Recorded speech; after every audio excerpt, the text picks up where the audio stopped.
जय Maharashtra. R-T प्रवेश प्रक्रिया 2026 ही आता लांबतच चाललेली आहे मागच्या वर्षाच्या प्रमाणात. आता हे स्पष्ट झालेलं आहे, की डिसेंबरमध्ये कोणतीच प्रक्रिया सुरू झाली नाहीये. तर आता जानेवारीमध्ये ही पालकांना अपेक्षा आहे.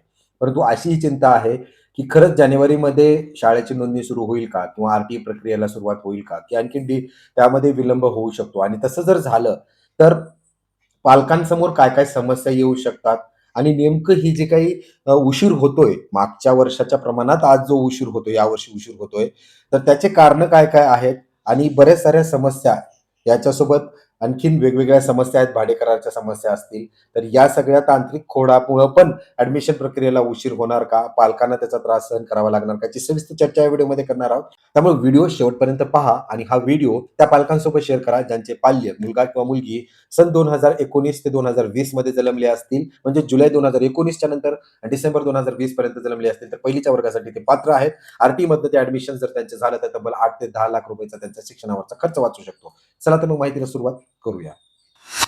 मित्रहो, यावर्षी जे ॲडमिशन प्रक्रिया अद्यापही सुरू झालेली नाहीये आणि आता उद्या नवीन वर्ष आहे. तर आशा ही आहे, की नवीन वर्षात तरी का होईना, पण ॲडमिशन प्रक्रिया सुरू व्हावी. परंतु आपण पाहतोय, की राज्यभरात सर्वत्र स्थानिक स्वराज्य संस्था असतील, महानगरपालिका असतील किंवा आता येऊ पाहणाऱ्या पंचायत समिती आणि जिल्हा परिषदच्या निवडणुका असतील. या निवडणुकीच्या कारणामुळे जी आचारसंहिता असेल किंवा त्यामध्ये जी सरकारी यंत्रणा व्यस्त आहे, त्यामुळं कुठेतरी या ॲडमिशन प्रक्रियेकडे दुर्लक्ष केलं जातंय. आपण पाहतो, की आता 15 जानेवारीला ही आचारसंहिता संपणार आहे महानगरपालिकेची. परंतु त्याच्यासोबतच 30 जानेवारीपर्यंत जिल्हा परिषद आणि पंचायत समितीच्या निवडणुका आहेत. तर त्याची आचारसंहिता सुरू राहणार आहे. त्यामध्ये सरकारी यंत्रणा जे काही मनुष्यबळ आहे ते त्यामध्येच व्यस्त असल्यामुळं का होईना या आर-टी प्रक्रियेला उशीरच होणार आहे. आणि असा जर का उशीर झाला, तर फेब्रुवारीमध्ये जर ॲडमिशन प्रक्रिया शाळेची नोंदणी सुरू झाली, तर ती आपण अपेक्षा करू शकतो, की जून-जुलैच आपल्याला भेटेल ॲडमिशनमध्ये लॉटरीमध्ये नंबर लागलाय का नाही हे कन्फर्म करण्यासाठी आणि त्यामुळं पालकांना बराच सारा त्रास होऊ शकतो. पाल्याचं वर्ष सुद्धा वाया जाऊ शकतं. असं झालेलं आहे 2023 मध्ये 24 मध्ये आणि तेही परत एकदा त्याची पुनरावृत्ती होईल का? ही चिंता आता पालकांना सतवायला लागलेली आहे. त्यामुळं तुम्हाला करायचं काय आहे, की आर-टीच्या प्रक्रियेकडे लक्ष देत आपण आपल्या जे काही ॲडमिशन्स आहेत, जर त्या प्रक्रियेला उशीर होत असेल, तर आपण आपली सीट जी आहे, जी आपली इच्छुक शाळा आहे, काही नॉमिनल फीस भरून ती सीट ही बुक करून ठेवणं, ते आपल्यासाठी खरंच फायद्याचं ठरणार आहे. कारण जर उशीर झाला आणि ॲडमिशन आर-टी थ्रू नाही लागला नंबर, तर तुमच्या पाल्याचं वर्ष वाया जाऊ शकतं. त्यामुळे काळजीही घेणं आहे. त्यासोबतच दुसरी अडचण आता संभाव्य अडचण मागच्या 3 दिवसापासून आहे.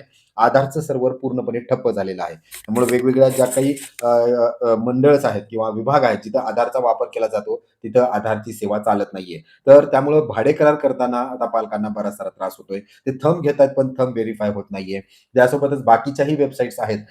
त्यामध्येही अडचणी आधार जिथं-जिथं व्हेरिफाय होतंय, जिथं थंब घ्यायला लागतं किंवा ओ-टी-पीनं काम करायला लागतं. आता लाडकी बहिणीवरती पण शेवटचे 2 दिवस असल्यामुळं पोर्टलवरती ताण आहे. त्यामुळं आधारची वेबसाईट ही सुरळीत चालत नाहीये. मी स्वतः एक आधार केंद्र चालवतोय मागच्या 5 ते 6 वर्षापासून आणि माझ्याकडेही माझं आधार केंद्र मागच्या 2 दिवसापासून सुरळीत चालत नाहीये. त्यामुळं आधारवरती भार असल्यामुळं का होईना, जे भाडेकरार तुम्ही बनवताय रजिस्टर्ड रेंट अग्रीमेंट त्याला उशीर होत आहे. येणाऱ्या एक 8 ते 10 दिवसात ही समस्या ही सोडवली जाईल. त्यामुळे लक्ष ठेवून जसं ही भाडेकरार सुरळीत होतील, मी तुम्हाला अपडेट देईन आणि तुम्ही पटकन जाऊन भाडेकरार बनवा. मग तुम्ही भाडेकरार 11 महिन्याचा बनवा किंवा 22 महिन्याचा बनवा. डिपेंड आहे तुमच्या पाल्याचं वर्ष काय आहे. म्हणजे 2019 आणि 20 मध्ये जन्मले असतील, तर तुम्ही 1 वर्षासाठी 11 महिन्यासाठी बनवा. 21 आणि 22 मध्ये जन्मले असतील, तर तुम्ही 2 वर्ष किंवा 22 महिन्यासाठी बनवू शकता. तर ही काय प्रोसेस होती, ही माहिती होती पालकांपर्यंत पोहोचवणं, त्यांच्या शंकेचं कुठेतरी निरसन करण्याचा प्रयत्न मी यामार्फत केलेला आहे. तुम्हाला जर अचूक अपडेट्स आणखीन आर-टी बद्दल पाहिजे असतील, तर चॅनलवरती व्हिजिट करा. कागदपत्र ॲडमिशनच्या प्रक्रियेबद्दल सगळे व्हिडिओज आहेत आणि सोबतच एक WhatsApp ग्रुप आहे. त्याचं शुल्क ₹100 आहे. त्याचं कारणही तसंच आहे. मला लिमिटेड आणि गरजू लोकांनाच मार्गदर्शन करायचं आहे. त्यामुळे तुम्ही तो शुल्क भरून तुम्ही WhatsApp ग्रुप जॉइन करू शकता. लिंक डिस्क्रिप्शन बॉक्समध्ये आहे.